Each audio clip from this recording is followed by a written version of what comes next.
বাড়ির বাইরে পা দিলেই দূষণ, বায়ু দূষণ, শব্দ দূষণ থেকে দৃশ্য দূষণ। দিন দিন বাড়ছে দূষণের প্রকোপ, আর সেই সঙ্গে পাল্লা দিয়ে বাড়ছে রোগ। কিন্তু কখনো কি ভেবে দেখেছেন যে ঘরে বাস করি আমরা সবাই, সেই ঘরের বাতাসে বিষ নেই তো?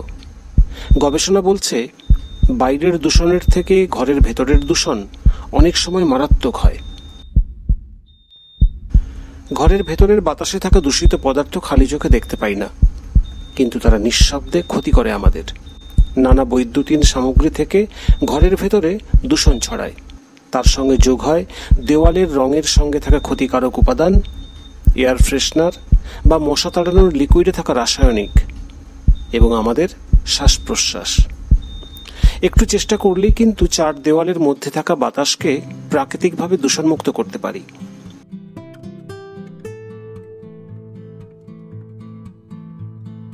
মার্কিন মহাকাশ গবেষণা কেন্দ্র নাসা এ নিয়ে দীর্ঘ গবেষণার পর ইনডোর প্ল্যান্টের একটি তালিকা তৈরি করেছে, যেসব গাছ ঘরের ভেতরের মারাত্মক দূষণ দূর করে বাতাসকে করে তোলে শুদ্ধ।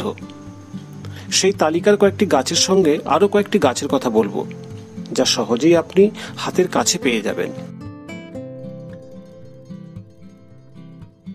প্রথমে যে গাছটির কথা বলবো সেটি হলো স্পাইডার প্ল্যান্ট। পাতাগুলি বড় মাকড়সার পায়ের মতো ছড়ানো বলে গাছের নাম স্পাইডার প্ল্যান্ট। বাতাসে থাকা ক্ষতিকারক ফর্মালডিহাইড, জাইলিন, টলিউনের মতো পদার্থকে দূর করতে এ গাছের জুড়ি নেই। একটি এরকম গাছ একাই 200 বর্গফুট জায়গা শুদ্ধ করতে পারে। বিজ্ঞানীদের দাবি, গাছটি রাখার 6 ঘন্টা পরই শুদ্ধ হয়ে ওঠে ঘরের বাতাস। সূর্যের আলো ছাড়াই সহজে বেড়ে উঠতে পারে স্নেক প্ল্যান্ট। এই গাছকে টপ এয়ার পিউরিফাইং প্ল্যান্টের স্বীকৃতি দিয়েছেন নাসার বিজ্ঞানীরা। বেনজিন, ফর্মালডিহাইড, ট্রাইকোইথিলিন, জাইলিন, টলিউনের মতো বাতাসের ক্ষতিকারক উপাদান খুব দ্রুত শুষে ফেলতে পারে। রূপচর্চা থেকে চিকিৎসা, বিভিন্ন ক্ষেত্রে অ্যালোভেরার জুড়ি মেলা ভার, সে তো আপনারা সবাই জানেন। পাশাপাশি বাতাসে থাকা কার্বন ডাই অক্সাইড এবং কার্বন মনোক্সাইডের মতো গ্যাস সহজেই দূর করে দিতে পারে। রাত ভোর প্রচুর পরিমাণে অক্সিজেন সরবরাহ করে ঘরের বাতাসকে করে তোলে ফ্রেশ। নষ্ট করতে পারে বাতাসের বেনজিন, ফর্মালডিহাইডকে। চন্দ্রমল্লিকা ফুলের সৌন্দর্যের কথা যত বলা যায় ততই যেন কম হয়। ফুল ফোটা শেষ হয়ে গেলে হয় গাছ তুলে ফেলি, নয়তো তার স্থান হয় ছাদের এক কোণে। কিন্তু ছাদের এক কোণে ফেলে না রেখে সেই গাছ যদি ঘরের মধ্যে এনে রাখা যায়, তাহলে বেনজিন, ফর্মালডিহাইড, ট্রাইকোইথিলিন, জাইলিন, টলিউনের পাশাপাশি বাতাসে থাকা অ্যামোনিয়া শুষে নিতে পারে চন্দ্রমল্লিকা।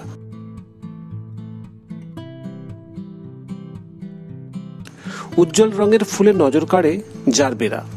ঘরে রাখলে জারবেরা ঘরের বাতাস থেকে সরিয়ে দিতে পারে ট্রাইক্লোরোইথেন, যা ড্রাই ক্লিন করা জামা কাপড়ের সঙ্গে আমাদের ঘরে আসে, যে রাসায়নিক থাকে কীটনাশকের মধ্যে। বাতাসে থাকা বেনজিনকেও দূর করে জারবেরা।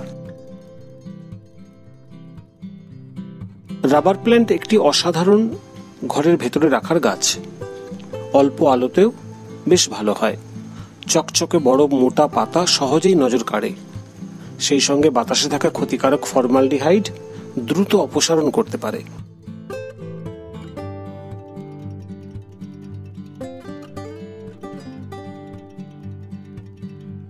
আরেকটি বাতাস পরিশুদ্ধকারী গাছ হলো কলা। বিজ্ঞানীদের দাবি, প্রতি ঘন্টায় 488 মাইক্রোগ্রাম ফর্মালডিহাইড দূর করতে পারে কলা গাছ।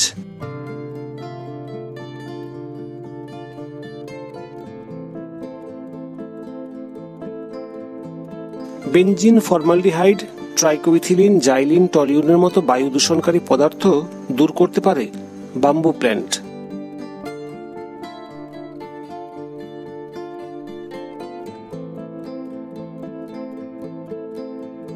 তুলসী গাছ ঘরে খুব সহজেই করা যায়, খুব একটা যত্নের দরকারই হয় না। পুজোয় কাজে লাগা ছাড়াও এই গাছের বিভিন্ন ঔষধি গুণ আছে। এছাড়া বাতাসকে পরিষ্কার রাখে তুলসী গাছ। নিম হলো প্রাকৃতিক কীটনাশক। নিমের জনপ্রিয়তা আদিকাল থেকে চলে আসছে। নিমের পাতা থেকে ছাল, শিকড় থেকে ফুল, ফল, বীজ সবই কাজে লাগে। জানালার পাশে একটা নিম গাছ থাকলে তার হাওয়া খুবই উপকারী। অ্যালোভেরার মতো রাতে অক্সিজেন দেয় এই গাছও। বাসক পাতার গুণ তো সবাই জানেন। যাদের বাড়িতে ছোট বা বয়স্ক ব্যক্তি আছেন তাদের বাড়িতে সর্দি কাশি হলেই খোঁজ পড়ে বাসকের। পাতা, ফুল, ডাল সবই উপকারী। বাসক পাতা যেমন জল পরিশ্রুত করে, তেমনি বাসক গাছ ঘরের বাতাস পরিশুদ্ধ করে। ইনডোর প্ল্যান্ট শুধু দেখতে সুন্দর লাগে তাই নয়, একই সঙ্গে এই গাছপালা ঘরের ভিতরের ক্ষতিকারক গ্যাস এবং দূষিত পদার্থের হাত থেকে আমাদের সুরক্ষিত রাখে, ঠান্ডা রাখে গোটা ঘর। চোখের আরামের সঙ্গে ভালো থাকে মন ও শরীর। আর সব থেকে বড় কথা, যে গাছগুলির কথা বললাম কয়েকটি বাদ দিলে বাকিগুলির প্রায় কোনো পরিচর্যাই লাগে না। তাই ছাদে ফেলে না রেখে এখনই ঘরে নিয়ে আসুন। ঘরের বাতাস পরিশুদ্ধ করুন, বুক ভরে তাজা নিঃশ্বাস নিন। বন্ধুরা, ভালো থাকবেন, সুস্থ থাকবেন। নমস্কার।